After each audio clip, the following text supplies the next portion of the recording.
Hi, good afternoon. I would like to begin my talk by presenting a glimpse of what the 21st century's progressive citizens are thinking on matters of global importance. 51% agreed women invite violence by dressing provocatively. 53% favor military rule. 67% favor single-party rule. Now, this is just the tip of an iceberg. Who do you think these enlightened citizens are? Al-Qaeda? Aliens? Taliban? Boko Haram? No, none of this. The data pertains to the so-called demographic dividend, who represent India's youth studying in schools and colleges across major state capitals and captured through a path-breaking study conducted by CMCA. Ladies and gentlemen and friends, I solicit your attention to my take on whether India's youth are a demographic dividend or a disaster waiting to unfold.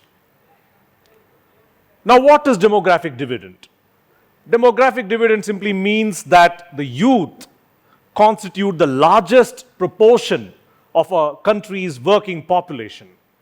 It occurs at a certain point of time in a country's demographic journey due to falling birth rates.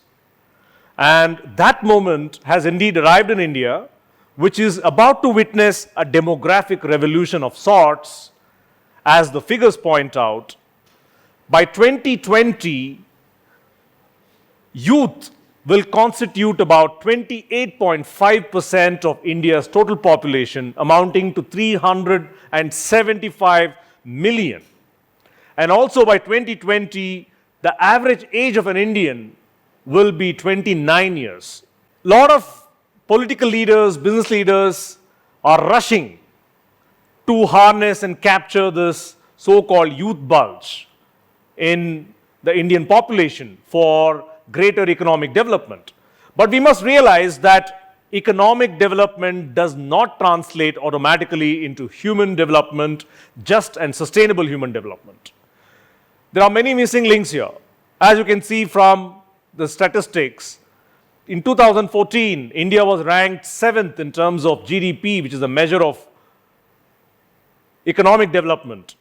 In the same year, India was ranked 135th out of 187 countries in terms of Human Development Index, published by United Nations Development Program every year.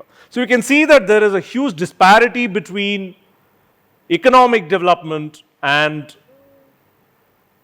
human development. And there are many missing links, like, for example, we have to improve services, we have to improve infrastructure, we have to provide education, we have to improve health, but there is one missing link that is never talked about, and which is a very vital one, and that is called democratic citizenship. Now, what is democratic citizenship, and who is a democratic citizen? Democratic citizens today have become a rare species, almost an endangered species. He or she is an active, caring, humane, vigilant, responsible citizen, politically active, and committed to social justice, social equality, harmony, and also ecological conservation. Now, given the importance accorded universally to the role of democratic citizenship, I believe that a skilled workforce minus democratic citizenship will lead to a demographic disaster rather than democratic dividend. Now, in the last 68 years after independence, what have we done as a country to nurture and create a critical mass of democratic citizens? Is our education really helping create such a mass of humane citizens, molding young minds into critical thinking citizens? Let's find out from Yuva Nagarik Meter, a path-breaking, pioneering study conducted by CMCA to assess and map where do young citizens of the largest democracy in the world stand on democratic citizenship. It was done in 11 state capitals: Bangalore, Chennai, Mumbai, Ahmedabad, Jaipur, Lucknow, Patna, Bhopal, Delhi, Kolkata, and Guwahati. The study was conducted by IMRB International, a leading social and market research agency. The sample was selected using multi-stage random sampling method. A demographically representative sample was selected of high school students and college students, as well as social science teachers.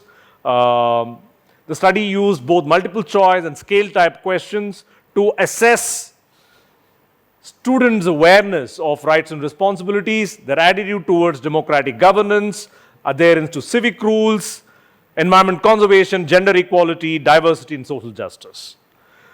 Now let's go straight to the findings. On rights and responsibilities, the students score 31%.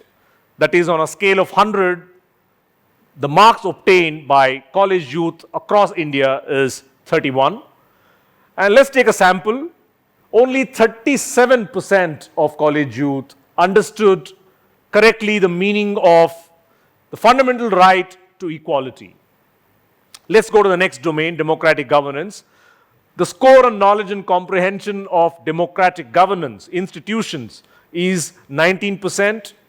Whereas the attitudes towards democracy and democratic form of government is minus 11%, the lowest and the most shocking.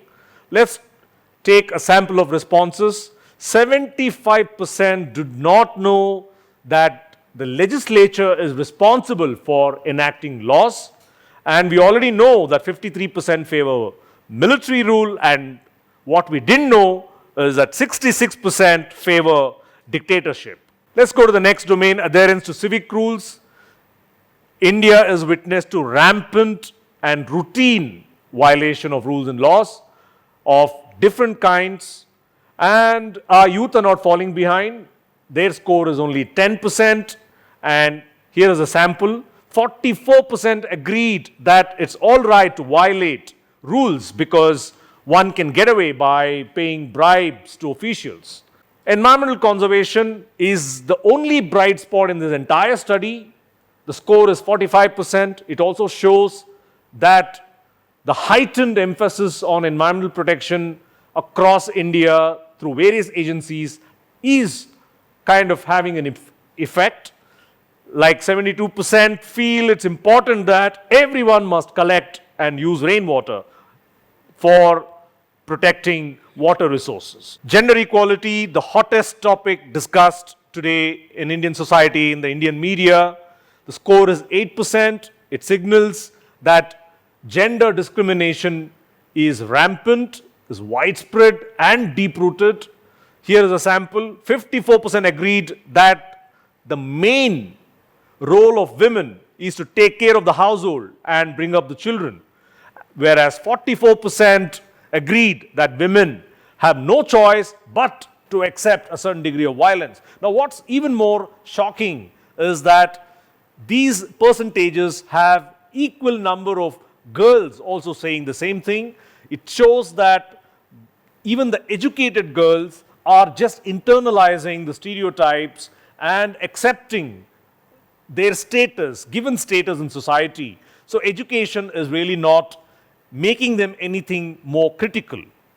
Now, moving on to diversity and social justice, India, as you all know, is one of the most complex, diverse countries in the world. And what do our young think? And they score only 23% on that. 65% favor prohibition of meeting between boys and girls belonging to different religions in public places. Hello, welcome to 21st century. This is India. And what is their attitude towards social justice? It seems to be rather low, as if you look at it, 49% agreed that domestic workers cannot have the right to demand minimum wages and other facilities. Now, if we put together all these scores across the 6 domains, what do we get? We get a national democratic citizenship score of 21%, which is rather abysmally low, and this is the state of democratic citizenship among the urban young India.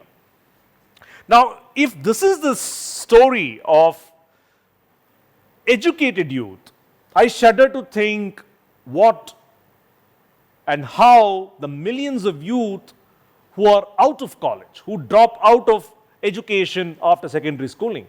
Now, the guess is yours. Okay, I have presented before you the horror story of our education failing severely to nurture democratic citizenship among the young. But if you still ask me, after these disturbing findings, whether I believe in change, and my answer would be a definite yes, because of my experience of 23 years as a citizen activist and a civic educator. I have seen change, I have been part of the change, and therefore I believe change is eminently and indeed possible. For example, at CMCA, we engage on an annual basis 17,000 youth, and every year we are witness to this wonderful spectacle of at least a few thousand children experiencing this democratic change. From rescuing stray animals from the streets to solving community problems like garbage, water, sewage, street lighting, and to standing up for the rights of child laborers. The stories are vivid, the stories are myriad, they are touching and inspiring. Now, if we want to replicate this change or scale up this change to the national level, if we want to bring about a national change, we have to undertake three important things. First and foremost, we have to revitalize, re-energize our civic education. Today, it's utterly boring, as you all know. You all remember from your civic classes. I think that was the most hated class that you probably attended. So we need to change it. We need to make it interesting. We need to make it engaging. We need to make it discussion oriented. We need to make it fieldwork driven. We need to create the culture of dialogue in these classes so that children and young people become critical thinking citizens through a very stimulating civic education, not the unimaginative civic education that we currently have. We also need to revamp and scrap probably programs like NCC, NSS, which the study very clearly points out that there is absolutely no difference between students who belong to NSS and students who do not belong to NSS as far as democratic citizenship is concerned. The same goes for NCC, the same goes for eco clubs, the same goes for consumer clubs. So the point is, why are we wasting public money on such ineffective programs? So we need to revamp them. We need to come up with innovative programs, extracurricular activities to inculcate these values. Second important thing that we need to do is we need to live democracy in everyday life. Democracy should become the operating principle of every human transaction, every human interaction in every conceivable space and sphere, and every human interface, like schools, colleges, homes, classrooms, streets, malls, political parties, relationships, offices. The culture of democracy has to germinate and pervade the entire society. And that's very crucial to inculcate democratic citizenship. And finally, constitution. We must live by the ideals and the vision and the values of the great Constitution of India. It should become the holy book for all Indians because it is binding all Indians regardless of age, gender, region, rich, poor, tribal, language, caste, color, creed. So all Indians are bound by this great document called Constitution. And before I conclude, I would like to leave behind 4 C's alphabet, A, B, C, 4 C's with you for you to self-reflect and begin your journey towards democratic citizenship. Concern, cooperate, confront, and coexist. Now, concern means concern for the poor, the less privileged, the animals, the birds, the environment. Cooperate, vote in elections, pay taxes, follow the rules, cooperate with government. Confront means stand up for your rights, and coexist means practice equality and celebrate diversity. So if we embrace these 4 C's and make it part of our persona, I believe a democratic change is indeed possible. Thank you.